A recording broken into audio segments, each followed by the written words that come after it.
Ladies and gentlemen, boys and girls, children and babies. I don't know if you guys remember that. That was Manny Fresh, right? Was that Manny Fresh? Was that, yeah. Boys and children and babies. How you guys doing? See, we're doing throwbacks, so I had to talk about it. How's everybody doing out there? Welcome to Papa Don't Preach. I'm Obika Mafuna. I'm here with my man, Beanie Man Bennett. How are you? Hey, I'm here. You're here. All right. You're tired. I'm tired. Hey, it's just like we tell you, days tired. And Yes. It's like 1,000 in a row. Days since not being tired. Yeah, there's zero. just zero. No, it's the little dude woke up a bunch. He not the little dude, the big dude woke up. I didn't get to bed last night. He woke up. Oh shit! Usually I thought it was usually a little dude. It's either one, but They're a bigger just tag dude. teaming. Yeah. So just tired. It was a long day with them. Weekends are, they're not relaxing usually. I feel you. Yeah, it's like you're doing shit, and then they got nap time, and then during nap time you have to figure out like, okay, what life things can I get done here, and if I can squeeze out a little bit of enjoyment. Yeah, I'm back to that. I understand. I'm back to that time where I'm doing all my work, like from 9:30 to 1 a.m. Yeah. Because that monster that I'm supposed to love with everything is asleep, and it gets better and it gets worse. Yeah. Like when you're able to clearly communicate, it's awesome, but with that comes great responsibility. Now he's thinking that he's got a fucking opinion on the matter. Oh yeah. Oh man, it's rough, but yeah, I feel you, man. It sucks. The one good thing is that me and Nat just finished The Bear season 2. Have you watched any of that? I have. I love it, dude. It's good. It's good. You think it's good with a question mark? No, I think it's great. It's fucking good. My favorite episode, which I heard was a lot of people didn't like, was that Christmas episode. Yeah, it's the best. Like it makes you. It's a show that makes you feel something uncomfortable. It makes you laugh. It makes you immediately makes me get teary eyed because the characters grow and experience things, which are nice, in art. Yeah, it gave me like a Gilmore Girl vibe the way they were talking. Like it was just very fast, and sometimes you're not saying anything. There was some times where I'm just like, you guys are just fucking cussing at each other. It's like Succession almost. Oh, like during the dinner part? Yeah, they're saying things, but they're not really saying things. But I no notes on the show. Yeah. No notes. I hope there's a season 3. I hope they can come up with some more hijinks. Oh, I'm sure. It's pretty open. It ends with a lot of dangling story points. Yeah. But everyone acts their fucking ass off on that show. Dude, the uncle, fucking Roy, Ready to Rumble. What's his fucking name? I know his name. You don't know his name. I do know his name because I just mentioned it last night we watched. Oliver Plath is his name. That is very good. Damn it. That is very good. And he's great in the show. He's great in the show. There's one point where he just says, uh-oh, and it's so good. And it's so good. Oh man, was the Bear nominated, or are we not doing the Emmys this year? Emmys are delayed is what I heard. Yeah, Emmys, and I don't think the Oscars have been delayed yet. No, Oscars aren't until January usually. But the Emmys are delayed. Well, the Globes are delayed. Mm-hmm. As you guys know, we're still dealing with this strike. Still striking. The Onion's putting out some good headlines, some really good headlines. We're still striking. It's very, very hard. Again, this is good. I'm going to move on because I feel like every week I've dove into and ranted about this. So I just wanted to point this out to everybody. If this comes to the ears of one person to understand that this strike is not just about actors not getting money, it's literally an industry-wide thing. People are under fucking paid for the work that they do. Mm-hmm. We are told to like it because it's Hollywood. It's fucked up and it needs to change. And, prop houses, production houses, stages, theaters, there's, staging guys, hairdressers, makeup artists, warm-up guys, producers, story producers, PAs, all you name it, voiceover actors, your video games, your some of your podcasts. This is far-reaching. They're I don't think people understand how much they need. And it's not even entertainment is one thing. It's across the country. There's transportation strikers working. There's delivery truck. UPS was very close to going on strike. Fucking my trash didn't get picked up on Tuesday because they were on strike. Dude, you know, I was wondering what the fuck was happening. I'm like, these motherfuckers are lazy, and then I like looked it up. I'm like, oh dear. Yeah. Oh my. I was like, we are not taking any bags home. We're using reusable bags. Like it's not just the entertainment industry. There's greed from the top in every industry. Yep. Every industry since COVID has reported record profits, and there's been no increase in pay since then across the fucking board. Fuck? All these people are essential people, and so many, not entertainment. Everyone fucking loves entertainment. We love it. I'm talking about delivery drivers. I'm talking about the people that pick up my fucking trash. Like, dude, essential people are getting fucked over because the people on the top are not spreading it around. And that's the fucking thing. It's like, there's been that saying that, the world needs ditch diggers too, which is fine.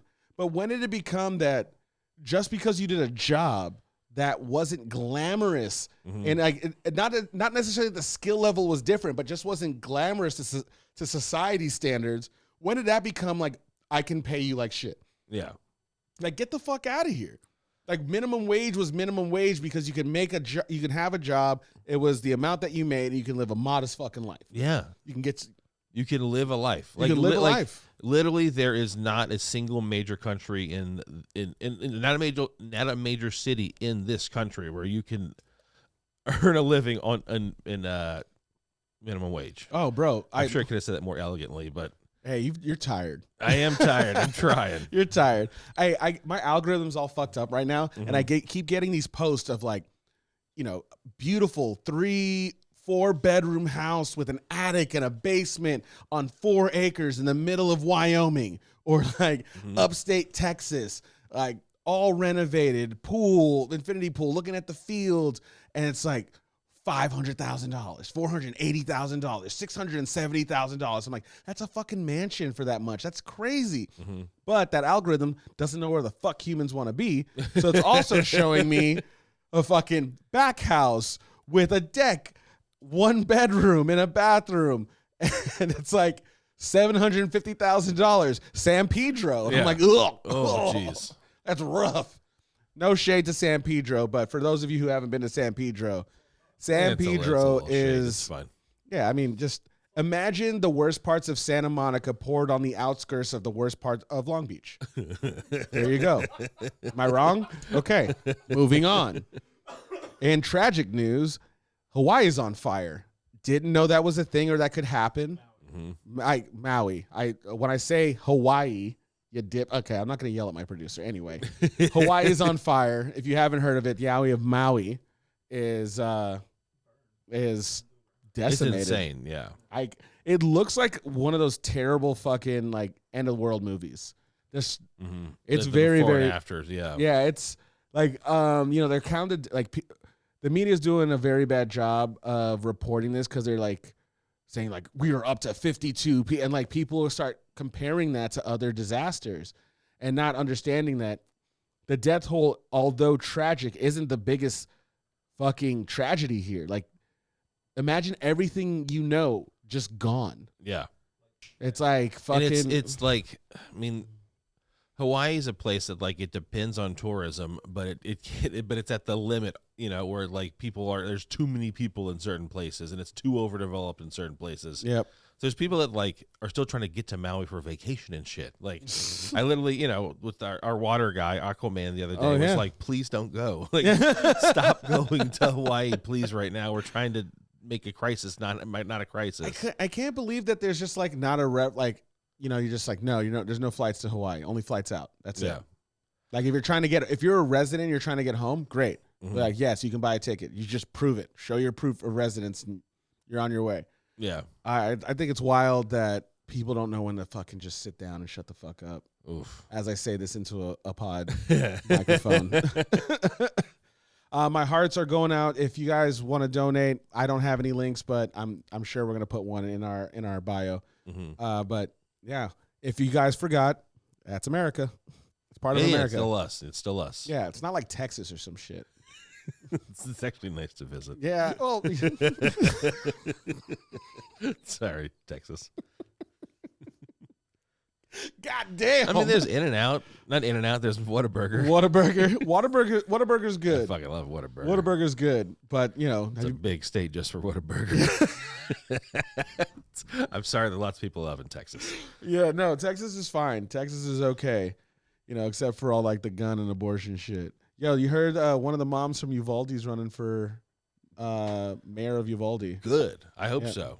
I heard, and then what's his name? That David Hogg. David Hogg, the guy, the Survivor kid, is like literally starting a network of like how do you get involved in politics? Yes, like that's what we need. Some fresh, you know. Them dinosaurs are gonna be extinct soon. We gotta have somebody with some fucking substance to take their place. Bro, Dianne Feinstein fell again. It's like news. I'm not sure if she's alive anymore. Like they start reporting when she sneezes and been like, okay, Dianne Feinstein farted and she's still alive. Next up, the weather. She looks. I mean, she's operating like a poorly manufactured Hall of Presidents. I mean, animatronic. Like, I don't think she's there. No, I mean, it sucks that she I don't want to be in politics when I'm 80. She doesn't need the fucking money. Like, think of the narcissism that goes into this shit. She doesn't need the fucking money. It's not like she can connect with any of her constituents, or she knows exactly what the fucking climate of her districts are. Like, she is just I don't want to go into this. I don't want to go into this. It makes me very, very angry. But anyway, on top of all of that, whenever Richard Ramirez was killing people in Los Angeles, Dianne Feinstein, in a press conference, mentioned the kind of shoe that the killer was wearing, and Richard Ramirez stopped wearing that kind of shoe, and it delayed the investigation months and months. Oh my God. So that's also something fun she did. I think Dianne Feinstein is 3 years older than the Cobb salad. No, I think the Cobb salad was invented in like 1936, and Dianne Feinstein was born in 1933.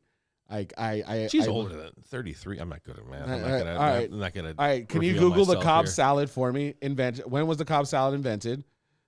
I'm pretty sure at the Cobb Hotel in San Francisco. 1937 was the Cobb salad. At the Brown Derby in Los Angeles. Wow, I didn't know Cobb salad was a LA LA's tradition. got everything. LA's got everything, unlike the Bay. Womp womp. No. How many salads they got originating from there? 1933. She is 4 years older than the Cobb salad. Wow. Dianne Feinstein is 4 years older than the Cobb fucking salad. Well, I've enjoyed one's work more than the other. I'll tell you that. Yeah, Dianne Feinstein's tasty, bro. I was talking about the boiled eggs and cabbage. Cabbage. My word. Oh, my. Oh, geez, it's getting a little hot in her. But yes, this episode, we're going to be talking about a few things, fatherhood that we have going in. The Olympics are coming to L.A. Wait, are they? Yeah, okay. I fucking hate this guy. We're going to be gearing up for the Olympics, and there's some special events they're adding to Olympics that we're excited about, even though they come and decimate every fucking city they go to. We'll get to that later. Fall fashion for dads. I'm going to find out what Bennett's wearing. I want to see what dad Pearl. It's going to look a lot like this. How to trick your kids when they're working out. And then we'll get back to SummerSlam Alabama edition. Everyone's favorite viral video of the last week. But yes, we'll get right back into it. But we're going to take a quick break, and we'll be back with more Papa Don't Preach.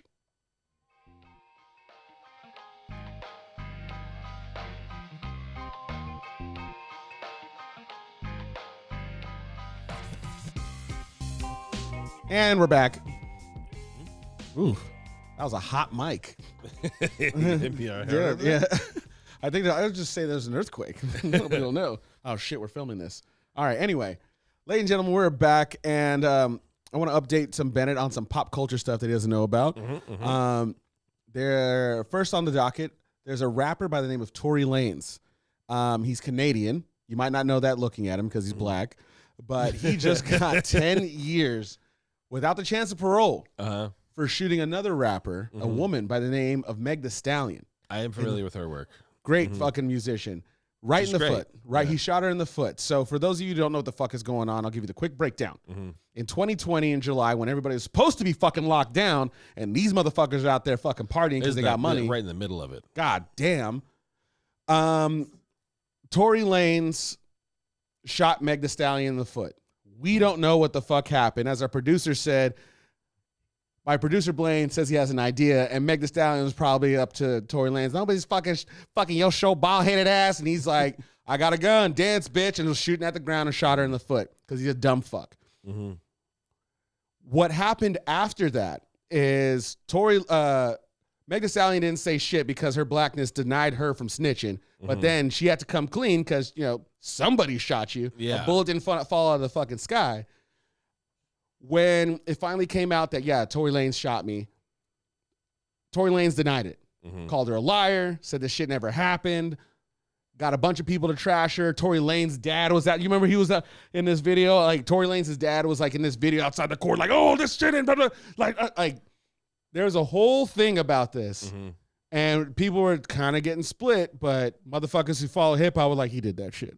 Like, Meg Thee Stallion gonna just make this shit up.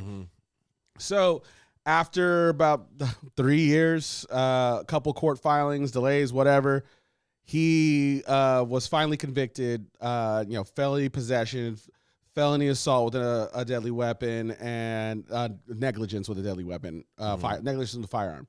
He got 10 years without the possibility of parole. Now, unpopular opinion, I think that's a bit harsh, but I'm coming from a place of what our justice system is.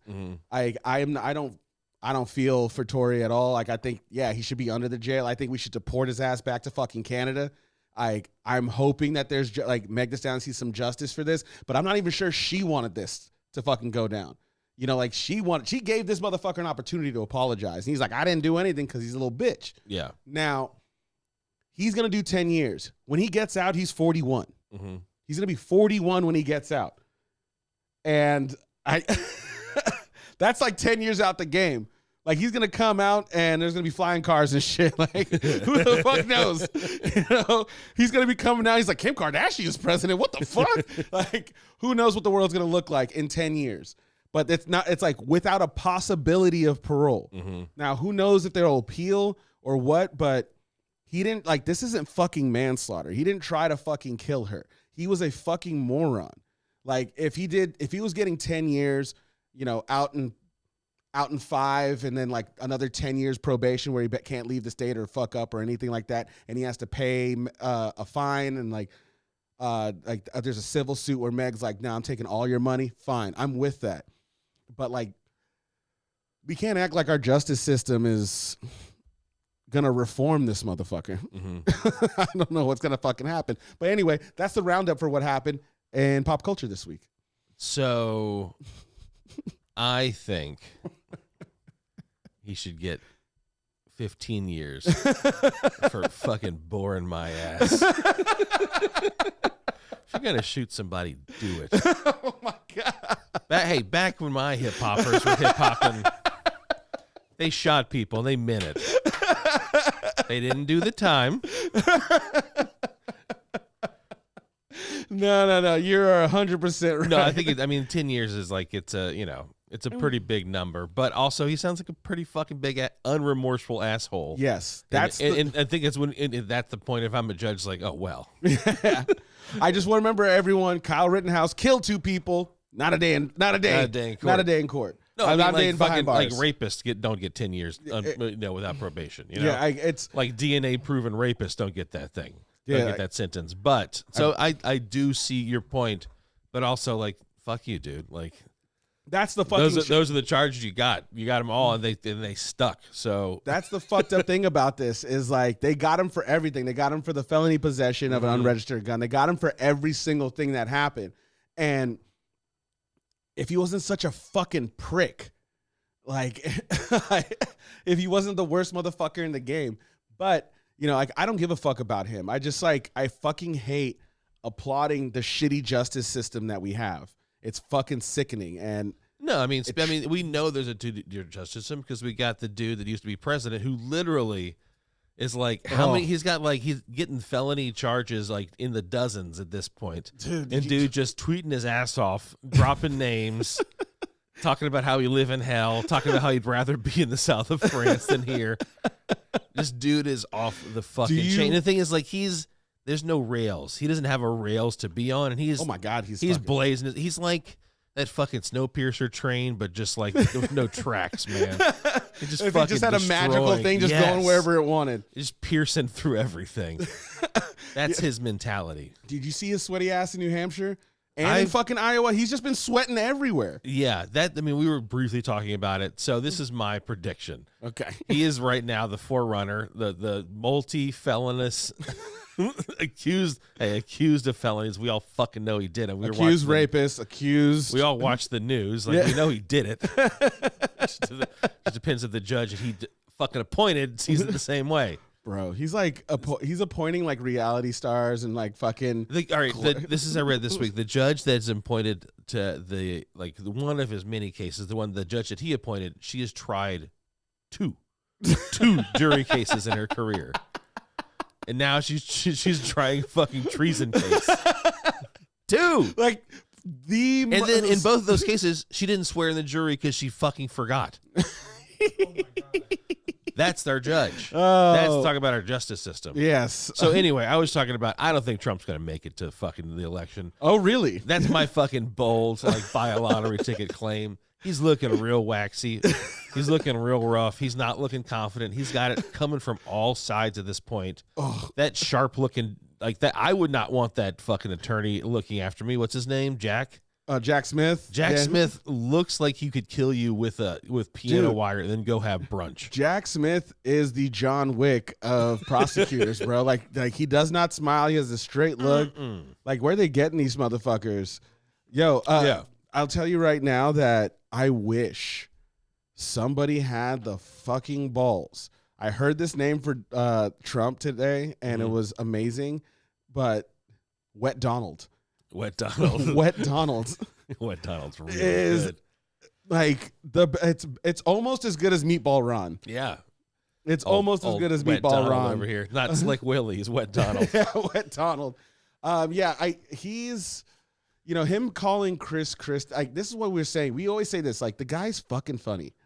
I mean, he's funny. He's a terrible person, a terrible president. Yeah, people hung out with him because he had lots of money, but also he's kind of, I mean, I'm sure he was like a fun guy to be around before he was president. He's one of those guys that probably like wasn't. If you were doing coke with him in the 80s, like, I'm sure that was like a good time. Then you'd be like, God, he's such a fucking asshole. That's the thing, is like, I know people like Trump now, and they suck now. They're funny as like a 70-year-old, but not like as a 30-year-old. Yeah, like a 30-year-old, like this rich guy's like, man, I grab him by the pussy. You're when like, he was like, man, I really wish my daughter was older. Like when he was that age. Hey, thank you for always leave it to Bennett to keep on reminding us that Trump wants to bang his daughter Ivanka. That's gonna be my platform when I run for president. Now, unpopular opinion again. Do you think it's fucked up that he hasn't tried to bang his other daughter?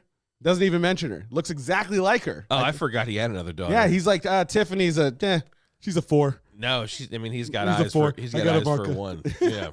I can't do a good Trump. Can you do a good Trump? I'm Trump. Okay, all right. You fired. Okay. Was that Tony? Who the fuck was that? Polly Walnuts? I'm Trump. My hair's fucked up. No, I don't do Trump. I don't do a Trump. You don't do a Trump? Yeah, I don't do a Trump Not anyway. my Bill Cosby, though. Yeah. You guys should see this guy rape. Jesus Christ. Oh, was that not it? You're talking about the voice. Oh, he was talking about the voice in the pudding. Talking about my Fat Albert. Oh, gotcha. Oops. Hey. I don't know if I can do it now. Hey. Hi. Hey. Oh, Fat Albert. Yikes. Oh, that was fucking sweating. Wet Bennett over here. Yeah, Wet Bennett. Yikes. Wet Bennett doing his impression of Floating Albert. Hey. Oh, man. Now, speaking of floating, fucking Summer Slamma in Alabama. All right, yo. We got to talk about this. It was. I mean, the memes alone. The memes, the artwork alone. Like, I follow a lot of weird art accounts. Like, I saw someone. So of course we're talking about like the where was it in? It was in Montgomery, Alabama. Of course it was. Yeah, of course it was. Fucking racial tension in Montgomery, Alabama. No way, dude. There's so many underlying things. Like, no reasonable person that parks in a place they know they're not supposed to park into, when asked to move, will make any fucking noise about it. Yeah, but the fact that like a black guy is telling a white guy like, yo, you got to move. And he's like, I don't have to listen to you. On a pontoon boat. Yeah. So it's like pontoon boat, a fun, was it like a steamship? Yeah, it was a steamship trying to pull cruise. in, pontoon boat full of honkies. Honkies. Full of Crackajacks. full of sun slick honkies. Taking the spot, and this brave man of a captain used his words first, and then he used his fists. Well, he used his words words first. first. He used his fists. He used his mass. He used his words first, and then he used his hat. That moment, there is nothing more.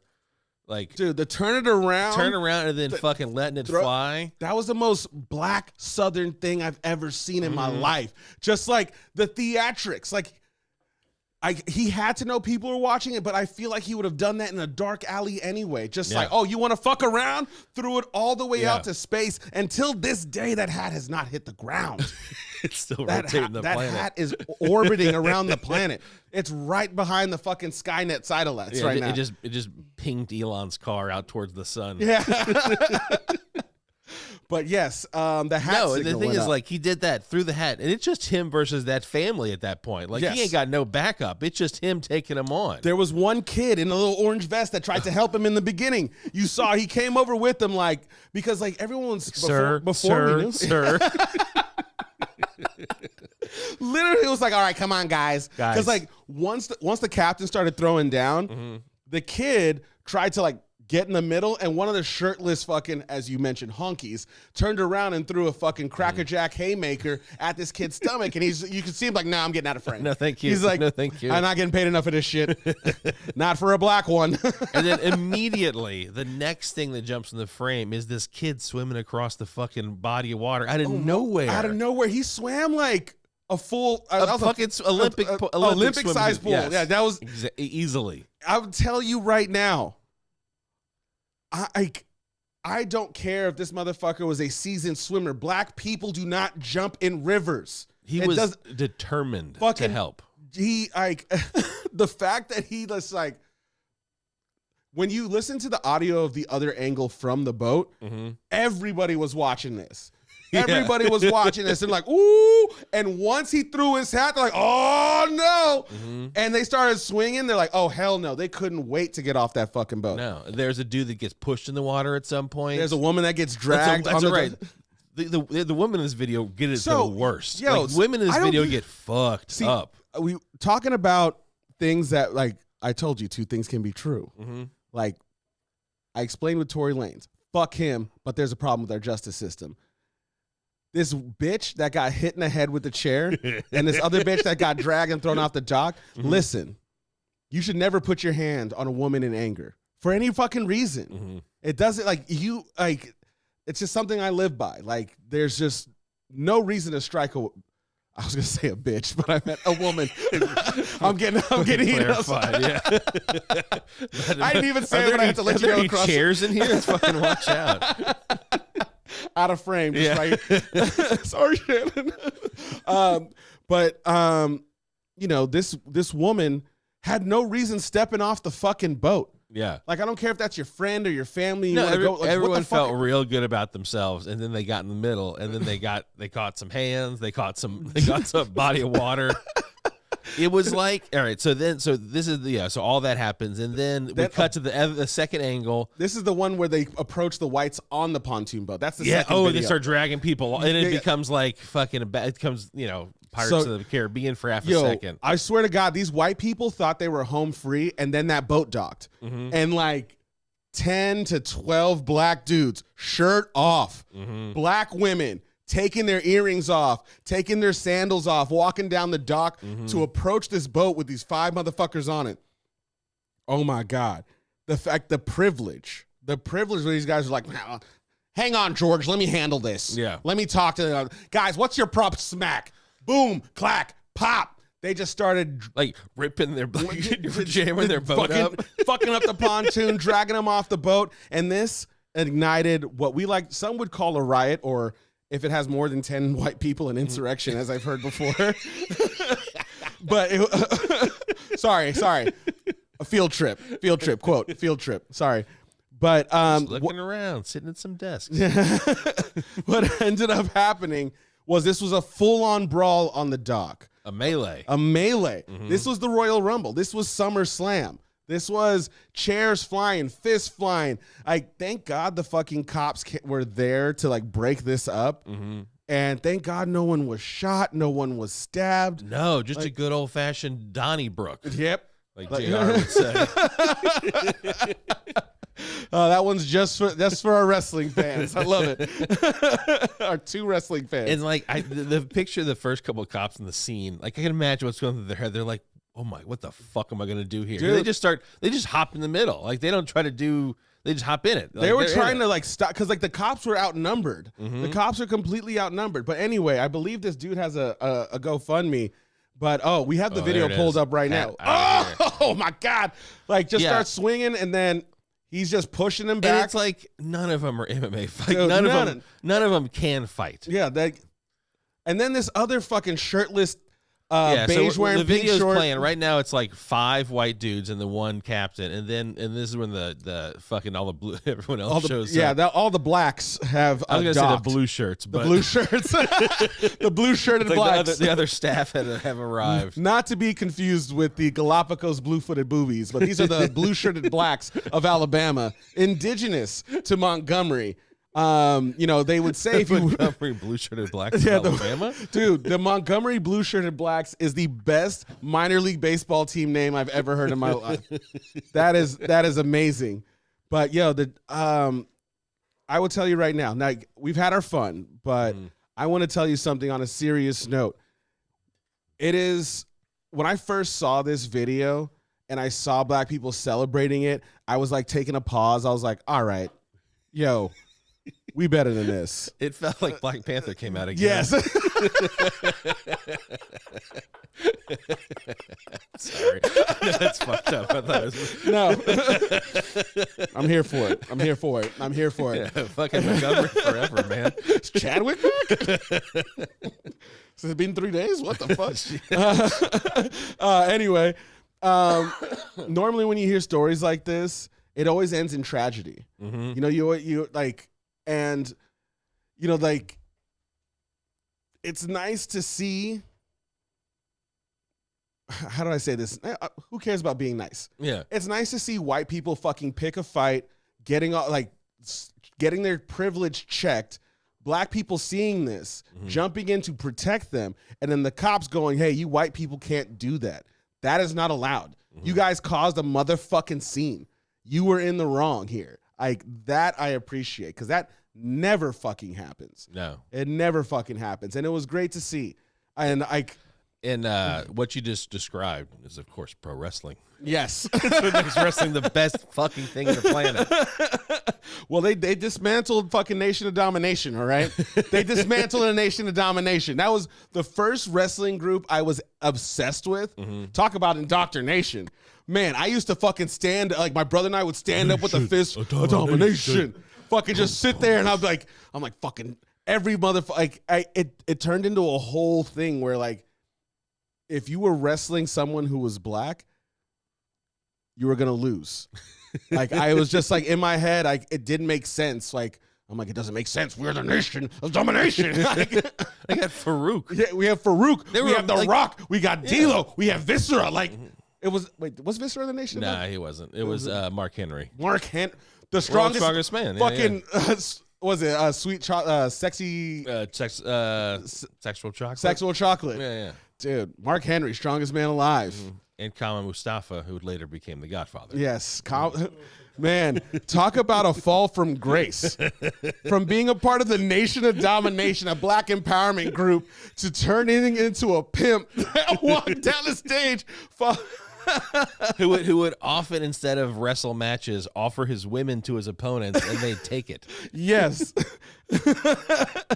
His special move was called the hoe train, where he would throw you to the turnbuckle and pretend to rev up like Thomas the Steam Engine, and then chest smash you into the turnbuckle. And he'd say like "Hoo," like the beginning of Soul Train. Train. Train. His entrance music was him dancing down the stage, followed by about 20 to 30 women dressed as hookers. Oh, it was a bunch of hoes. It wasn't that many, but they were definitely hoes. Dude, there was like you say there were hoes. It would like the Chiron would say Godfather and his hoes. Yes, that's So that's what we grew up watching, and we became decent individuals. I hope. Yeah, man, you're not on pontoon boats to fucking trying to swing at black captains, and I'm not sitting here hitting white women with chairs. We're winning. Yeah, we're doing all right. We Man, are that winning. dude swung that chair though. He like speaking of wrestling, he came in like the fucking like I've seen 100 times. The hero come in with a chair at the end, and the fucking bad guys clear out of the ring, and he hits it against the ropes just to show he means business. Yeah. Oh man, that was awesome. I'll tell you, like that whole thing was an emotional roller coaster. If you guys watch that video, there's a part where he comes in with the chair and hits this dude right over the head. You're like, oh, here we go. We are back here on Monday night. You're just like, you're so pumped. And then you see him lock eyes with this woman in a red dress who's already been knocked down, who should have figured out that she should not have been there. Time to go, lady. And he just zooms in on her and he's just like, haha, bitch, you're hitting the snooze button too. Smack. Just like, I got one for you too. And it was like, for people who say wrestling isn't real, I didn't think people's bodies really crumbled like this when hit with a steel chair. But like, it was a plastic chair. It looked like. But he hit her hard enough. He was swinging it with some purpose. He slinkied her body. She just rolled right over. I'm surprised she didn't go between the boat and get crushed. Like it was. And this is it's like, hey, we're talking about women getting hit by chairs. Yes. Civilians. Civilians getting hit by chairs. If you're in the middle of that shit, it is your responsibility to get out of that shit. Yes. I'm speaking of myself. Like, if I was in the middle of that shit, I'd go, hey, I've got kids. I'm going to go. 100%. I'm not throwing fists. I'm leaving. 100%. So if you are in the same way, no matter how many fucking White Claws you're in, it's time for you to go back to your pontoon. No, but you can't talk to me like that. No, you can't talk to me like that. No, I completely get it, and I think that's the part because chairs where chair has no this dude should have known better. Yeah, but that's the part where I'm just like, this woman had to get the white privilege smacked out of her, and that's exactly what fucking happened.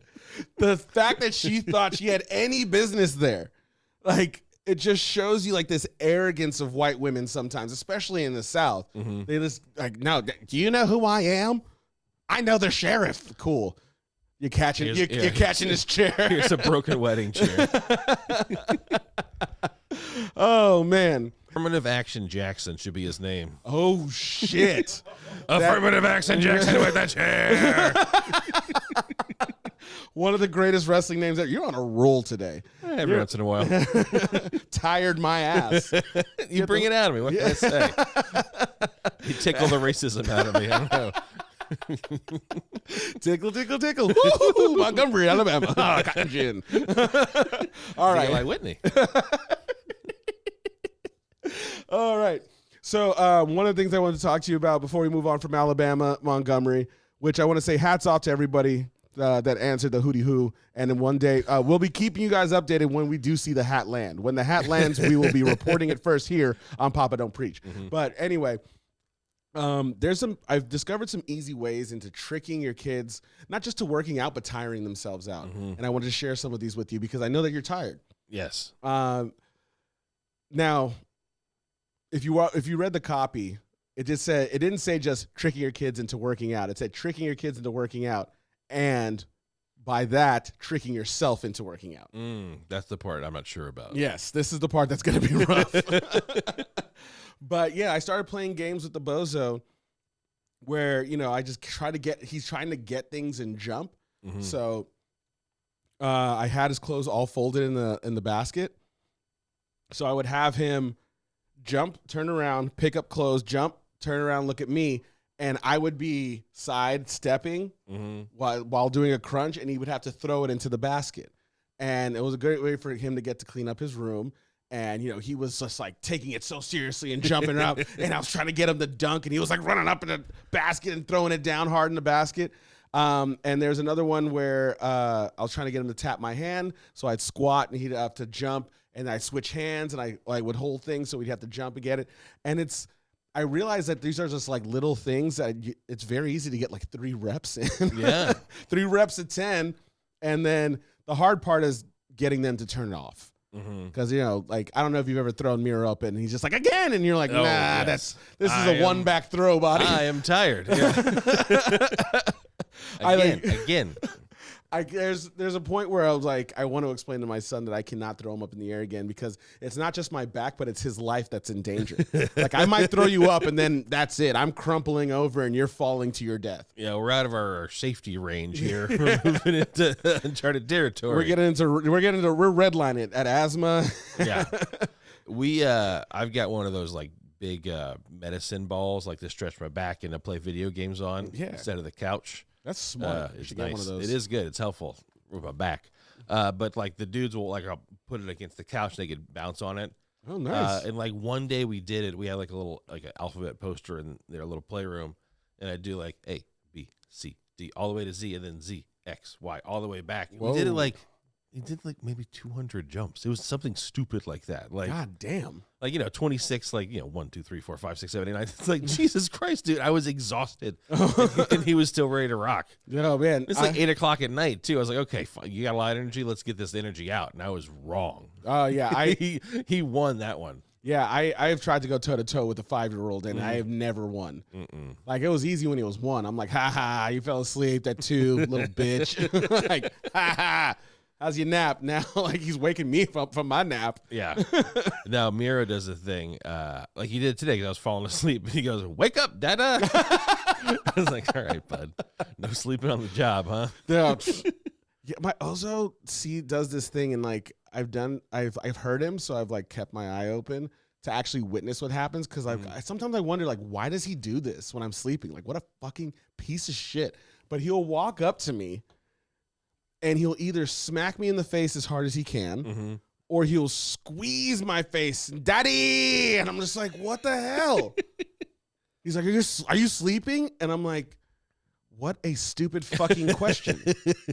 Yeah, I was. What do you think I was doing? Snoring with my eyes closed? And just because, like, this is a character I play during the day? Sleepy Dad. You're messing up my process, Ozo. No, but yeah, I don't. It's very. I'm watching I'm witnessing myself age. I'm getting older. Like, this knee's in a knee brace. This ankle's in an ankle brace. Have to do the stretches in my back before I do anything, because like, I wake up early. I go downstairs sometimes. And I literally just do it because I have 30 minutes to myself so I can stretch, or I'm just like walking on one side of my body that day. And I'm like, I remember my dad was playing soccer with me at this age, and like. Yeah. I can't go upstairs without taking a 5 at the landing. Yeah, I need to stretch before I get you that milk. Yeah, it's bad. It's bad. You got to put up the jumpsuit before you go running. Once I have the pants on, I'm exhausted. That's all I got. Just getting the sweatpants on, I'm like, never mind. Got to rethink this. Anyway, speaking of sweatpants, fall fashion. It is. The weather is kind of changing here a little bit. It was slightly cooler the last day. I feel like this is a ruse. Yeah, definitely. I feel like this is a ruse, like this little cold front. They're going to sell a couple jackets and then 90 till the end of October. Yeah, the department's like Old Navy, where I buy my clothes. is loser. Yeah, well established. Yeah, I don't fit in anything. And like, how do you? No offense. Like, how the hell do you find clothes at Old Navy? You got to go at the bottom of the pile. Okay, and that's where they keep the double XLs. Okay, gotcha. But yeah, they're already starting to switch out to fall fashions, and I'm not ready. It's still hot as fuck. Oh man. I'm trying to think like what my fall fashion would be, because I've a lot of you out there and in the ears, you guys aren't able to see what happens under the desk for me, and I kind of jumped on Bennett's train. I've been rocking the jorts and shorts a little bit, and it's true. I'm not gonna lie. I might be a shorts guy now. You were strictly a pants guy for a while. I was just like, shorts are like, who is this for? Why? It's for children. I understand that. It's for children. Yeah. For short pants. Yeah. Showing your knees like a slut. ridiculous. You're an adult. Yeah. Fucking grow up, Should sir. wear a pair of slacks. It's after 5 p.m. I was trying to get him to Bennett to say knickers to see what would happen. Old knickerbockers. Oh man, yeah. I know I'm gonna be wearing the same. Like, it's so weird how fall fashion in LA is like this whole thing when the weather doesn't change. It's only cold from November to February. No. Yeah, it's like there's that tired joke, which I will repeat one more time. It's the second it like drops below 70, the scarves come out and the fucking is the truth. What are those? The muffs? peacoats? Yeah. Oh, the muff. Oh, the little two-handed muffs. Yeah. Muffs is a funny fucking word. carolers with their top outs pop out. It's terrible. Yo, so I don't know if you were outside at all the last Thursday or Wednesday it was. It drizzled a little bit. I was. People came to look out of the rain. It was very... See, and that was the thing. Like, I was working out in the rain. Like, not the rain, but the drizzle. Like, I was working out and they're like, it's raining. And I hear them over the walkie, like, we got to cover the cases. And I'm like, yo, Weatherbug says it's going to drizzle at 6. Yeah. Like, I think we should be fine. Like, we should just cover them to be safe. And I'm like, you motherfucker trying to give us extra work. I'm here covering cases in the fucking beginning of August because there's a couple drops of drizzle. A little drizzle. It was fucking ridiculous. That is another one of those tired things, but it's so fucking true. Like, whenever it rains out here, it's like, oh my God, the sky is falling. Dude, it's Armageddon. Yes. Come here, my hero. That's not Armageddon. Is that not it? Armageddon is I don't want to hold you close. Oh, yeah. Which one is I mine? seen you, baby. I don't want to miss a thing. And Don't want to close animal my cracker eyes. sex with her. Yes. Yeah, that was the weird. Yeah. They're like, I'm flirting with you with these animal crackers. Oh, yes. I remember that. Where did that song come from? There Goes My Hero. I think that's not another teen movie or Varsity Blues. Varsity Blues. Wow, that's weird. I don't understand why it would be easier to train drillers to be astronauts than not train astronauts to be drillers. Yeah. Just a thought. Yeah, that I'll tell you right now, we were talking about, I think it was Armageddon and Deep Impact that came out at the same time. And I remember Deep Impact was more of a believable story than Armageddon, but Armageddon was a way better movie. No, it was funny. I was watching it was funner, you know.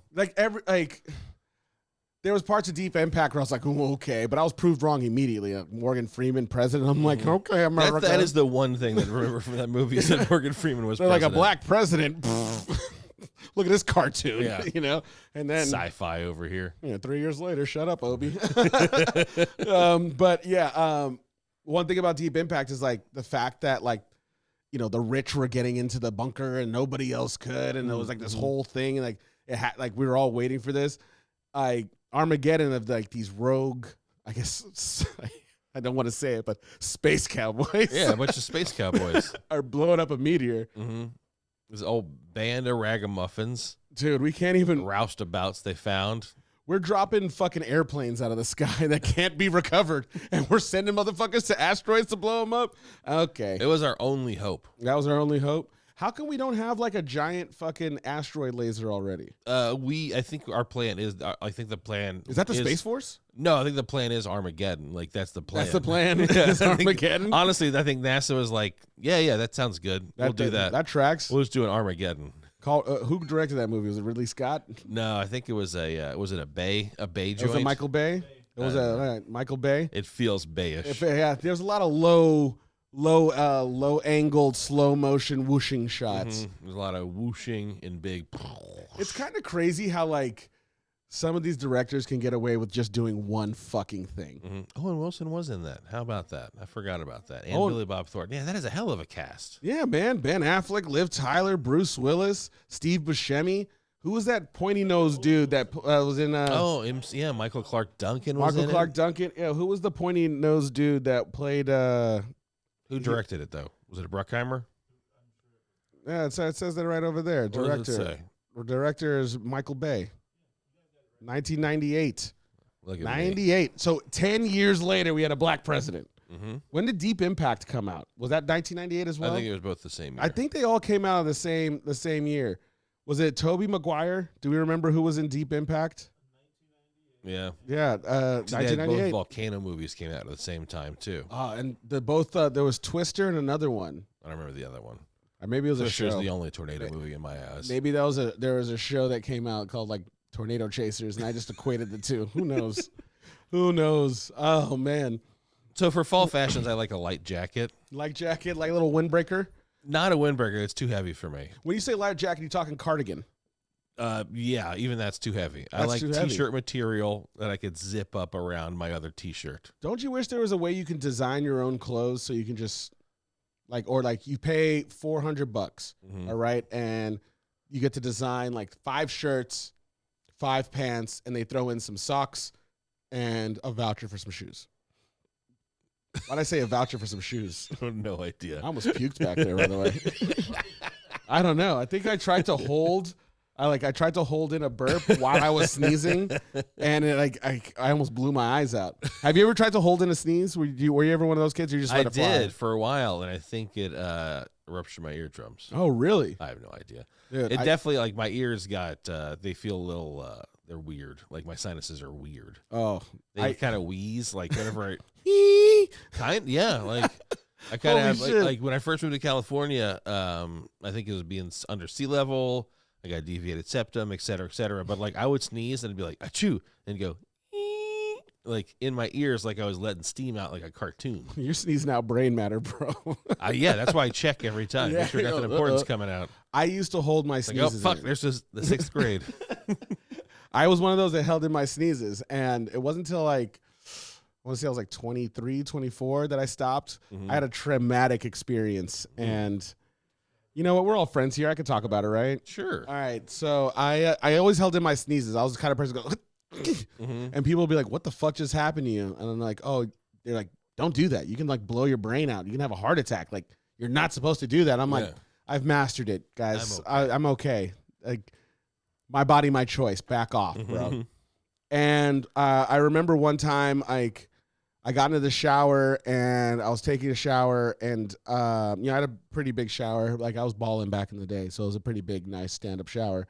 And just had to flex on everyone real quick. Mhm. Yeah, great shower. So I fucking sneezed and I held it, and like when it happened, I was like,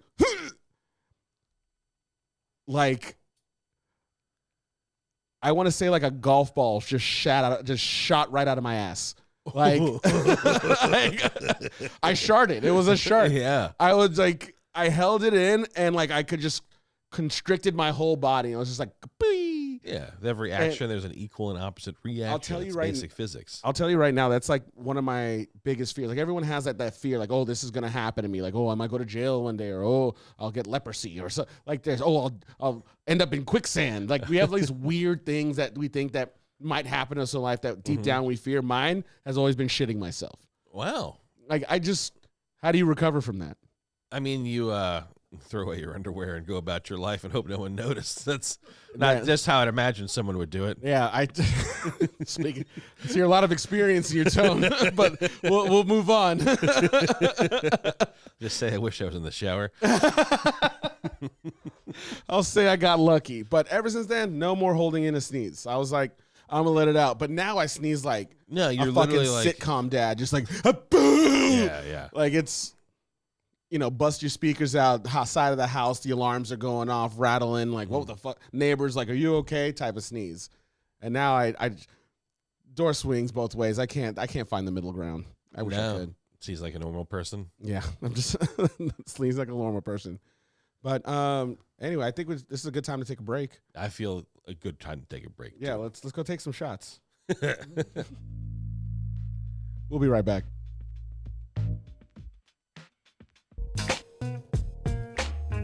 Yo, we are back. Ladies and gentlemen, thank you so much for sticking with our podcast this long. I love it when people stay around for our last segment. I think we're going to be changing it up this time around. Mm-hmm. Something different. We're doing something different. Every time we do Papa Don't Preach, we usually go into something. I know that there's something that I want to talk about, but we're pushing it till next week, so I don't want to hear more of it. But there is a with the looming strike. Continuing strike. Oh, yeah. Why am I saying looming? The continuing strike. Thank you, Ben. I appreciate it. Yeah, that's what I'm here for. Thank you.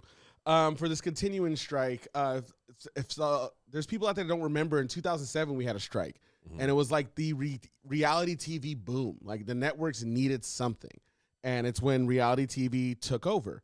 And Ben and I were talking about it, and I remember the reality shows that started to come in that wake of the strike, even though they got a deal in 14 weeks. Yeah, it was like the Wild West time, like before that, where like anything goes. Let's see what sticks. And then there was like the Clone Saga, where it was like, hey, you have a towing show? How about 12 towing shows? Yeah, all right. You want ice road truckers? How about ice road walkers? Fuckers? Yeah, Oh, no. I like that one better. I like that it rhymes. Ice road fuckers. Once you start, you just kind of keep sliding. Well, we're going through some of the return to cringe and see if these are some of the worst reality shows might be coming back. And reality TV, not safe for work. All right. How'd you like that? I like the sound effect. Thank you. I thought I'd surprise you with it. It was good. Yeah. Okay. All right. So we're going to be going down a list of some of the reality shows we remember to see if you remember the plot, if you remember what happened, if this would play today, if they would do it. And you mean they came up with MILF Island, so I think they would do anything. Yeah, that was a joke, like on 30 Rock, and it became a reality. Then it became a reality show. Life imitating art. What are you going to do? All right, so going back to the like early days, did the Chappelle Show wife swap thing, like spouse swap thing, happen first, or did the show happen first? The show happened first. Yeah. I think in my head that the Chappelle sketch happened first, and then the show happened afterwards. Well, I mean, let's kick it off right then and there with wife swap. Like, the idea that you can take a woman and put her in another fucking home. Yeah. What the fuck? It was trading spouses. Yeah, we go. Trading spouses. Oh my God. Like, that was the one from Chappelle, right? Trading spouses. I'm not sure. Blaine, are you helping to clear this up now?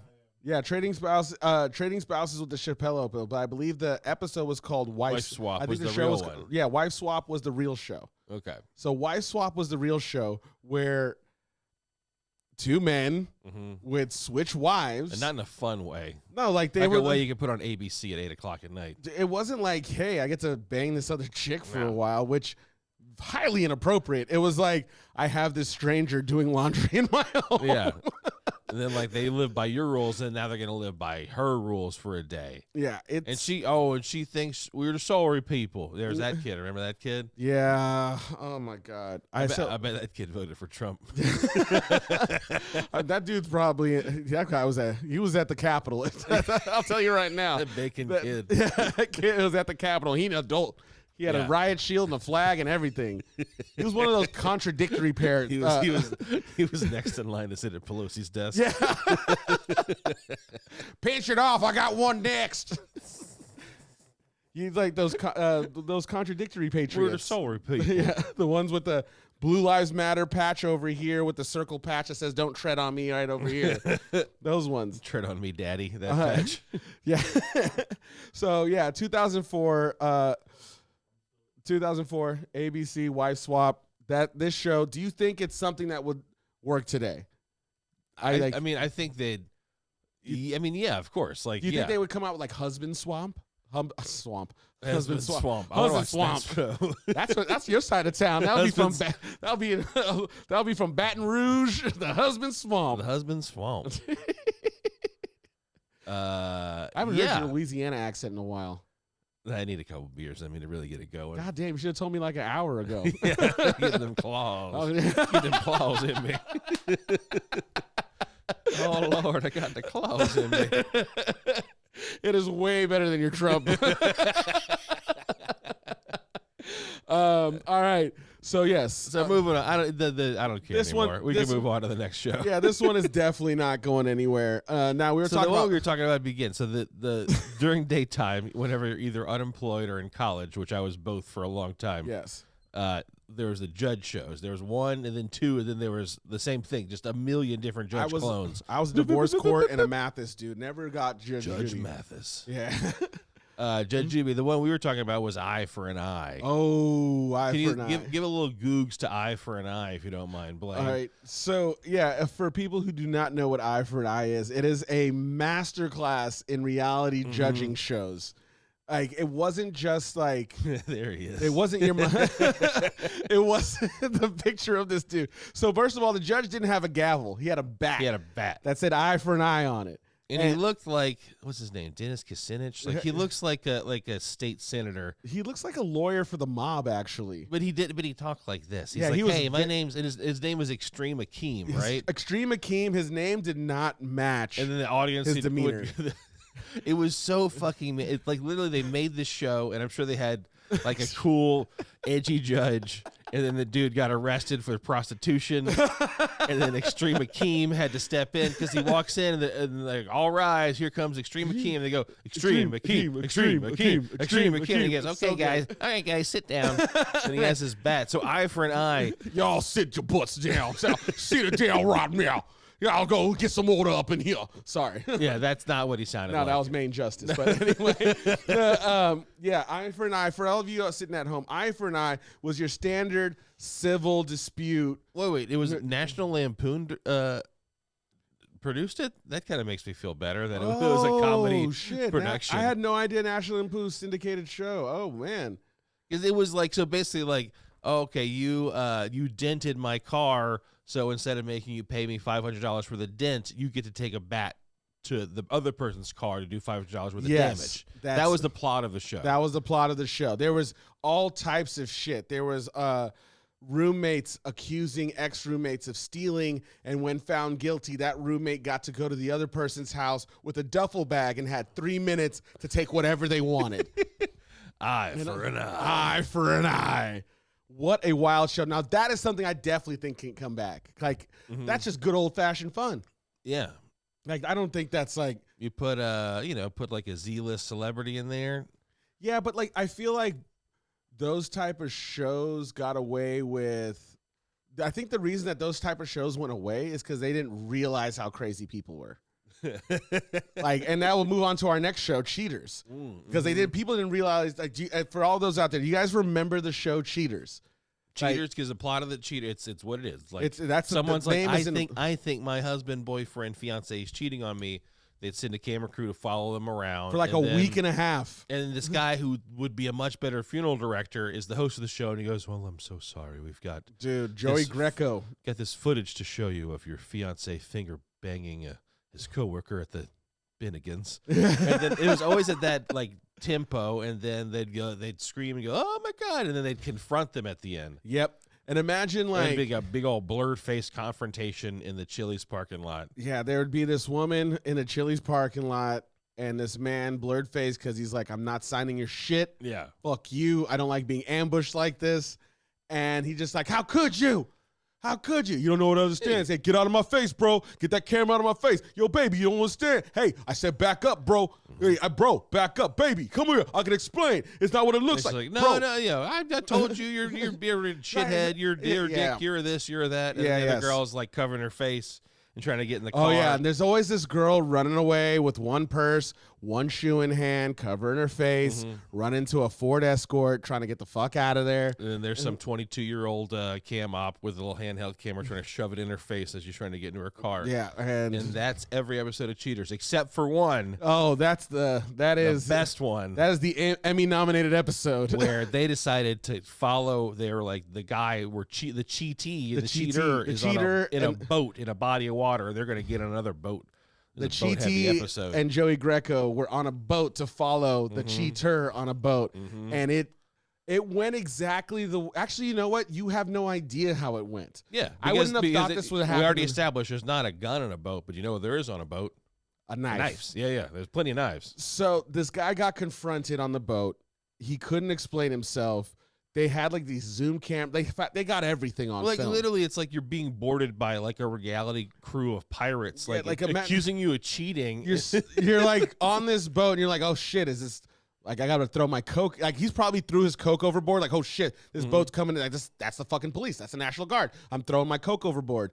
He probably ditched his drugs, and then this camera crew works up, Joey Greco, who's pretty famous at this point for being on Cheaters, and this dude who starts to lose his shit and is clearly intoxicated, pulls a knife and stabs Joey Greco in the fucking stomach. Yeah, in his gut. And he has, the thing is, like, Joey Greco has the same exact reaction. He goes like, oh, I've been stabbed. He's like, oh, this is really bad. I can't believe I've been stabbed now. I don't think it was fake, but hats off to the camera crew to stay rolling. It might have been. The thing is, like, at that time, like, it was probably mostly fake. All of those things I think were fake. I don't know. He was in the hospital. It was on the news. That's the magic of it, the reality magic. All right, well, maybe. What's the next show we got up on Maybe. our list here? Joey Greco was such a piece of shit.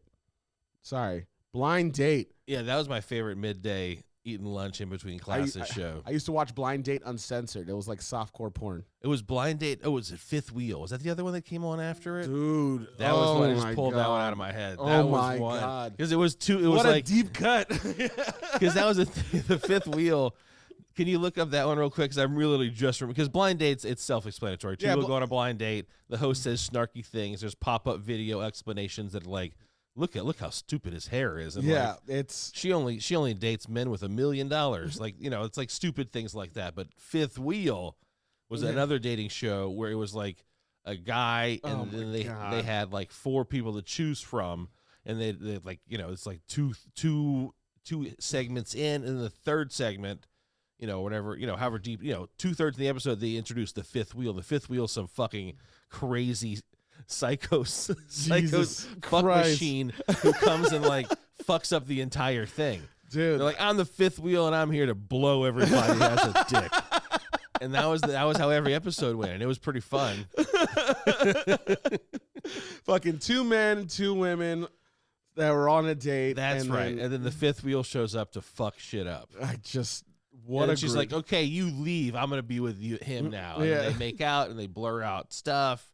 It was awesome. It was a fun watch where you're eating like a ham sandwich. There was always like raunchy hookups in the bathroom and shit. Like it was, man. The early 2000s was like no hold bars for like the early days of like Real World and Road Rules. Like you guys remember in New York when that dude slapped the girl that was kicked out of the house? I think that was in. Was that Chicago? It was Where was coast, I think it was Boston, Seattle, maybe? Seattle. Ooh, Seattle. Maybe it was Seattle. Do you remember like the slap heard around the world? He threw her teddy bear at her. Dude, like I remember seeing that, and they're like, "Did you hear what happened?" And I was like, "Well, I hope this black dude didn't snap." And you watch, you're like, "Oh fuck, man. Nah."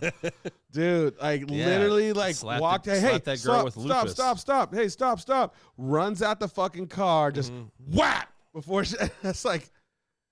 Throws her shit in the fucking river. This is the same season that one of the guys starts dating a producer. Oh, really? And he says, this may not be the line, but my friends and I, we said it all the time. It was like, this thing is more real than anything you fucking have. Oh my God, are you shitting me? Yeah.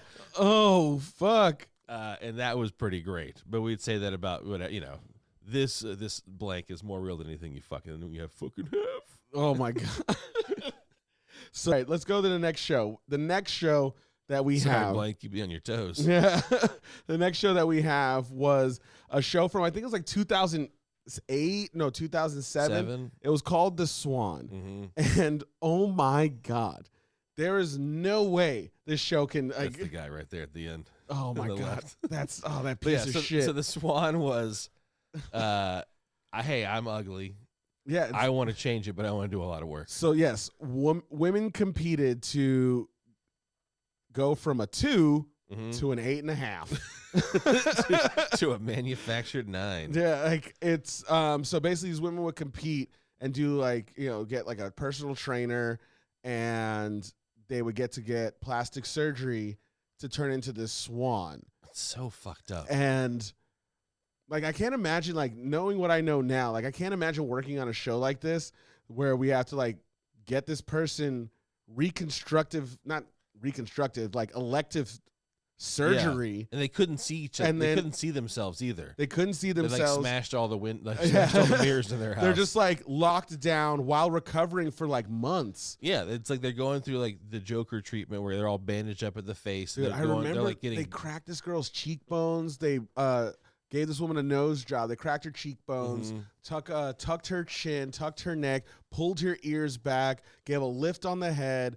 And I'm like, what? Yeah. Oh my God. Like that. And then they reveal them to like their significant others or their family. And or the person they had a crush on, which is even crazier. Ugh, look at me now. It's like, oh shit, you're hot now. I mean, I've always thought you were beautiful. And now it matches your personality. This is great. Dude, oh my God. So that's, I mean, you could, that it wasn't a popular one. I think it was one, even at the time, people were like, "This is fucked." Yeah, it went. How many seasons did it have? One season? Only 2, right? It was a short-lived one. Yeah, yeah, like 2 seasons. But still, 18 episodes. Getting greenlit for a second season's bold.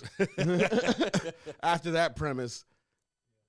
So yeah, I remember Bennett. You brought this one up. Yeah, I just missed it. They had a beauty pageant at the end of the season. It said. Yeah. Whichever one was deemed the most attractive at the end of the 3 months would move forward to compete in a beauty pageant held at the end of the season. Yes, sir. whoever following the pageant, whatever contestant read the most votes for the greatest transformation will be given the title of the Swan. All the rest are ugly ducklings. Well, they all got surgery. Yeah, that's the thing. It's like this is the best of the best. Yeah, you're the best of the phonies. God, we're oh my God, people were a mistake. Yeah, they might make another one, so we'll see. Anyway, back to my favorite one. Oh, this is Bennett's favorite reality show. I don't know if anybody remembers this one. Was it on MTV? MTV was the king of reality shows. Some real bold ideas. This is one of their boldest, and my favorite was Bully Beatdown. Bully Beatdown, where it was like a kind of it was the most meth-headed MMA fighter that was hosting this goddamn show. He was a little out there. He was a little out there guy. What was the name of their host? Their host. Oh, as soon as I didn't know. Yeah, exactly. I think he had red hair and blue hair. He had red and black like hair. A snaggle ass. It was like fucking Mayhem. Tooth. Yeah, Mayhem. Mayhem. Yes. Is that his name? Yes. Mayhem Miller. Yes. Jason Miller. Mayhem. It was awesome. So some kid would be like, "Hey, I work with this guy," or "Hey, I grew up with this guy," or "Hey, this is my brother-in-law, and he's a real meanie. Like he's mean to me all the time." And then they would find an appropriately weighted. And usually the guy that like the bully was like usually a real prick, and like they always thought they were so tough, like all bullies do. Yes. And it was one of those like I'm not sure if it was fake or if it was real. If it was real, they casted the fuck out of the shows. They found people that you wanted to. What happened? Yeah. So what happens? They had nerds submit, and then the crew reached out to the bully and said like, "Yo, we're doing this show. It's called blank Beatdown." Yeah. Like they were just called we're holding a show called Beatdown, and they would tell this person that they were going to fight the nerd, and it wasn't until they signed all this shit, agreed to be on the show, that'd be like, "Yo, you're gonna fight an actual fighter." I don't think so, because in their promo shot, they're talking about like how, because that was my favorite part of any episode, because like you think, hey, why would a bully want to do this? So there's 3 rounds. It's like a striking round, a grapple round, and then like, but so if the bully lasts or he wins money, like the bully can win money. And I think that's how they signed them up. Was like, yo, this guy wants to beat your ass, and then they like pulled the rug from under them. Yeah, I don't know. This is what I heard. I've watched every episode. Oh my God, I really like this show. How'd the casting go? They really just said I think they just really casted these pricks, and they really thought like most of these bully pricks think that they could beat someone. No way. Yes. Holy shit. So I remember watching it like. Yeah, so these dudes would talk real tough and real shit, and they'd get into the ring, and literally like that's the thing, is they wouldn't know who they were fighting until they were in the ring. That was the thing. They were just fighting an MMA fighter. That's all they knew. So they didn't know until they saw them into the ring. So literally the bully would be down, all the audience would boo, boo, boo. Yo, and then they'd have the close up of the bully seeing the fighter for the first time. It's like, it's so-and-so, he's ranked in this, he's doing this, and now he's going to beat your ass. Do you have the Bully Beatdown slap episode? Because Google Bully Beatdown slap episode. Is there an episode, like, I think I saw a promo where this dude is just slapping this motherfucker. There was one episode I remember in particular where the MMA fighter got disqualified because he fucking roundhouse kicked a dude. It was against the rules. So the bully won, but he got fucking knocked out. Like, the definitive ranking Bully Beatdown episode. Yeah, that's I think that's the one. When the bully actually wins. There was one where he was like a really like jacked up, like muscly dude, and he went toe to toe the entire time with the MMA guy. Oh, nice. And at the end, he was kind of humble about it. Oh, that was kind cool. of. He was like, yeah, it was a really good test. Like, he was like, But the best is when they cocky bully gets destroyed. The look on the bully's face when they see this like guy whose job is to fight people. See this, fucking man. Because I think they've like got a show that you would be so into. I know, yeah, obviously. I want to see justice, violent justice. Yeah, obviously. Yo, I'll tell you guys right now. We talked about it earlier, but Bennett would have been on the fucking boat eating popcorn, going, "Ooh, y'all fucked up." I would have been like, here, use my chair. So I saw a comedian, and I forgot his name, but he brought this up, and it's actually a very funny premise because he pointed out this woman who got hit by a chair, and then he pointed out the woman who got thrown into the river who was walking away when she picked up her phone, and then a woman slapped her, and she went and pushed the woman, and got knocked out and thrown into the river. So this white comedian was like, hey, is there like a movie I can quote or a song lyric I can say? So if I am caught in a situation where white people are fucking around and black people are about to make them find out, I don't get lumped in based on my skin color with the ignorant motherfuckers who are waiting to find out. It's like if you're like in war, like the press sign on your shirt. Exactly. Yeah. It's like, I'm a journalist. He's like, is there a hootie hoo or like a Big Mama's house quote that I could throw out?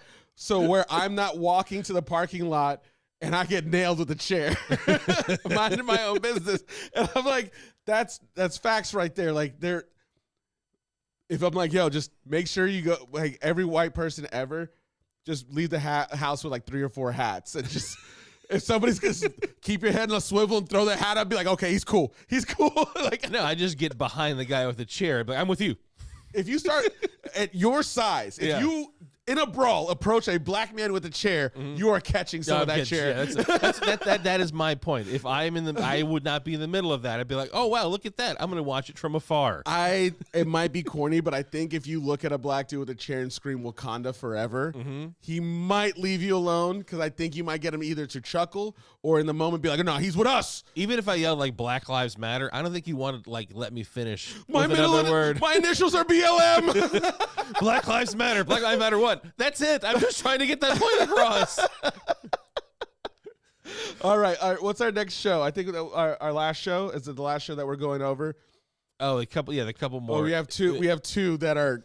These are classic. Well, because one, I feel like there's I'd seen on the internet where it's like there's Next, which I remember watching a bunch. It was like put them on a bus. There's a woman or a man or sometimes a guy. They also had same gender ones on Next too. It was the first time I remember seeing same gender on a dating show. Which hey, tip of the hat. Yes, but whatever. They'd be like, someone would walk up. They'd be like, next.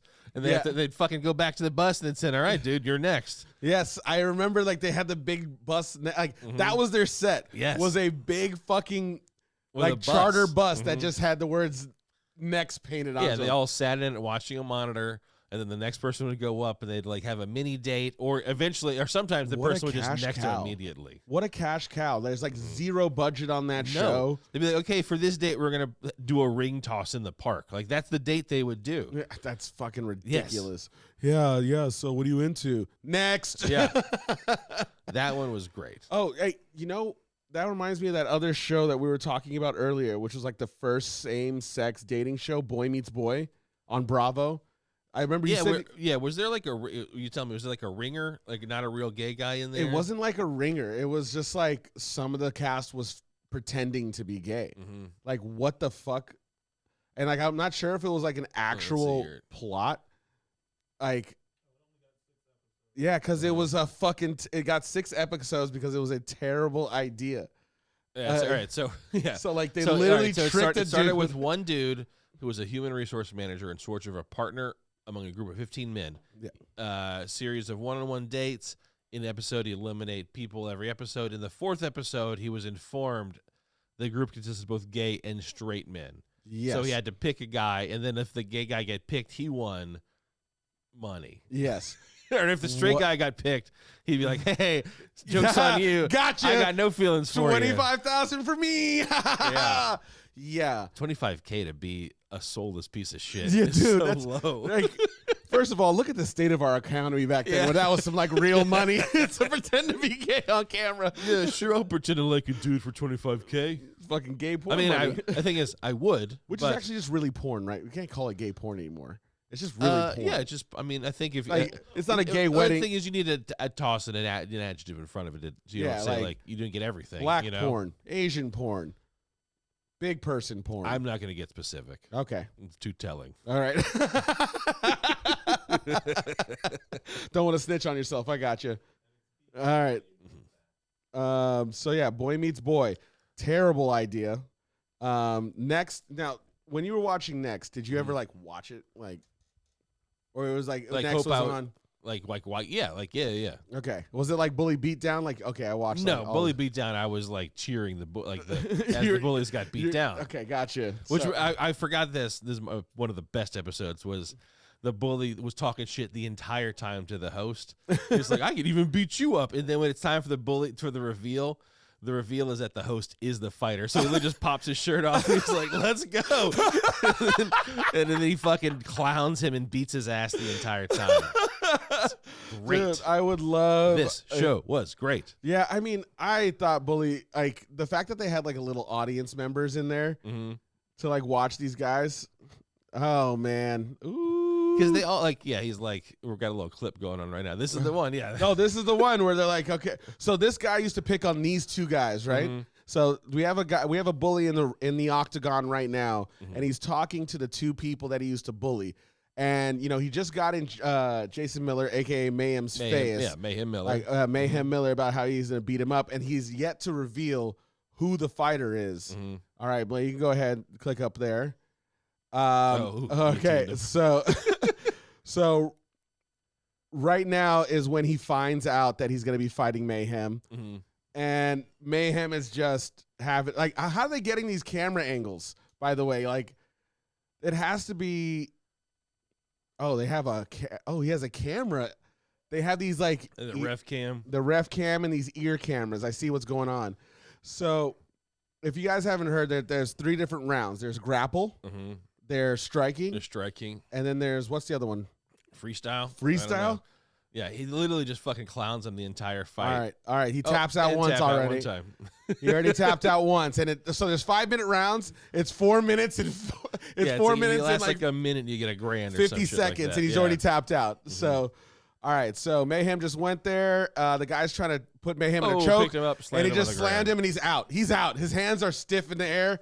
Put him in an all right. Leg lock done. Leg lock done. So we're at 4 minutes and 28 seconds, and he's tapped out. This is the thing. Twice. They just fucking work through these guys because they all think they're the shit. Like any type. That's the thing is they are all the same type of guy. Oh my god. So They've all right. always been shitheads to people that they could always take advantage of, and then they come across somebody who can take advantage of them. So he just put him. He just put this bully in a guillotine, a nasty guillotine, nasty guillotine. Tapped out again at 4 minutes and 8 seconds. So within 1 minute, he's already tapped this dude out 3 times. All right, so now this guy's going for the leg. And Mayhem's laughing. They train him up. Like they have like a trainer, and they like okay, we could like they don't let him go fly in there blind. Oh my god, this guy just tried to put Mayhem in a choke, and Mayhem flipped him over his head. Oh, and he's not looking good. No, he is not looking good. Rear naked choke. Tap out. Tap out again. They had the numbers that pop out. They're like tap out number 4. Oh my god. All right, so I would love to watch this entire video. Yeah, it's the best. I would love to watch this entire video, but I think we got to wrap this up right now. I wish it was like 60 minutes. It was a never-ending season. Dude, I swear to God, like that shows. If you have a moment and you want to see some goddamn Maine justice, Bully Beatdown, Bully Beatdown. So anyway, we talk about a lot of funny things on the show. Talk about a lot of things that bother us on the show. I wanted to end on a little bit of lighter of a note of like a small victory that gives me a little bit of hope, but I'm not going to hold my breath. Before we go, I want to give out I don't know how to say this, but a big shout out to the people of Ohio. Yeah. A big, huge shout out to the people of Ohio. for those of you who haven't been paying attention, for those of you who have but just didn't hear about it, Ohio votes against an issue that would have changed the percentage of votes needed to pass a law from 50% to 60% of the vote to change the law. So they were basically on a random August Tuesday in a special election when voting turnout is notoriously low. They are trying to raise the amount of votes you would need to change a law so they can outlaw abortion. Yeah. I think they had 3 million people turn out. How many? I believe 3 million is the number. So anyway, people came out in droves and it was all voted down. Like it wasn't like a 50-50 thing. No, it's such an unpopular idea, voter wise. Yes. That's why it was the Supreme Court striking it down was such a blatantly corrupt. And that's the fucking story within itself is how corrupt the highest court in the land is. Oh yeah, I mean that really gets on our producers' nerves. Like the people that are literally the bastions of justice in the country are driving around into vacation in RVs that they didn't pay for, getting their mama's houses paid for. Yeah, get the fuck out of here. Come on, man. $500,000 trips to fucking Alaska to go fucking fishing. Get the fuck out of here. It's fucked up. But like in a time where women's rights are being stripped and like the right to choose is being stripped. Like people always ask the question, are you for abortion? Are you pro-life? Are you pro-choice? Like it doesn't end there. That question is biased. It does not fucking matter. That question is fucking biased. Being pro-choice or pro-life or anti-choice, it doesn't fucking matter. That question is biased. The question is it's not a sentence. It's like 3 sentences. It's a fucking paragraph. Are you pro-choice or are you anti-choice? And do you believe the government should have a fucking say in it? Like that is it. Because you can be pro-life and think, you know what? I wouldn't have an abortion because it's against my religious views and I think it's crazy. But I ain't going to say what the fuck you need to do because your decision does not affect me. Between you and your fucking doctor. Like watching fucking these old decrepit white men have to like squirming in their chair listening to these fucking horror stories of women who have to carry dead babies to fucking term because they can't find a doctor that's afraid to lose their license for doing fucking necessary procedure to get a fucking. And by the way, how shitty is our fucking healthcare system where women are just losing babies left and right? The child mortality rate in this country is the worst of the developed countries. It's disgusting. I remember hearing a story about like this woman who took on like 50 women, like from all over the city. She paid this. It was for a study. Paid for them, bust them down twice a week where they would sit. They'd have food provided for them. They'd do childcare if they had other kids, where they'd speak to a therapist and a nurse, and they'd have these big group meetings. It was like a 2-hour thing twice a week. And the whole point was to see if this place that had an insanely high child mortality rate, if they could lower the stress level and have complete pregnancies for all these women. And they didn't lose one baby. It was a whole thing. But obviously it's a small pool. But the idea was lowering the amount of stress and the mental and physical stress of these women, which, like we all know women that are that get pregnant that go to fucking work at like 7 months. Stress like job security, stress like maternity leave, stress like medical security. Like those are all things that like Blaine just pulled. So these are the facts here. 5.4 deaths per 1,000. Out of 1,000 live births, there's 5.4 of them are dead in this country. In other developed countries, out of 1,000 births, 1.6 die. So we're 5 times worse than the other developed countries when it comes to infant mortality. That is disgusting. So, hey, let's not get too sidetracked here. We're talking about the good things in Ohio. Yes. I'm trying to button this up so I can go home and sleep. Yes. One of the very few things we could do in this country, and you should do it every single time you get the chance, is go vote. Especially in California, where they literally just send it to your fucking house and you can pop it back in a mailbox. Dude, I love that. It's the one thing any of us can do. that can make a difference. Yeah, if California should have the highest voter turnout. Like, it's just so easy to vote. I love voting in California. It's so easy to the vote. thing is, they send you the sticker in the mail. Yeah, You still get the sticker. You can wear your stupid ass sticker and let everyone know how much of a fucking American you are. I wear it on my forehead. Yeah, I give them to my son. I make jokes. Anyway, everybody, thank you so much for listening to our podcast. Bennett Miller, I bid you adieu. My name is Obi Kamafuda. This is Papa Don't Preach. Big shout out to Blaine Pierre, our producer. DNA and Aaron Mostow do our music. We'll see you guys all next week. Thank you so much. Please register to vote. These motherfuckers got to go. Vote. Do it often. Hey, do it only once, though. And send a spooky message to Dianne Feinstein. See what happens.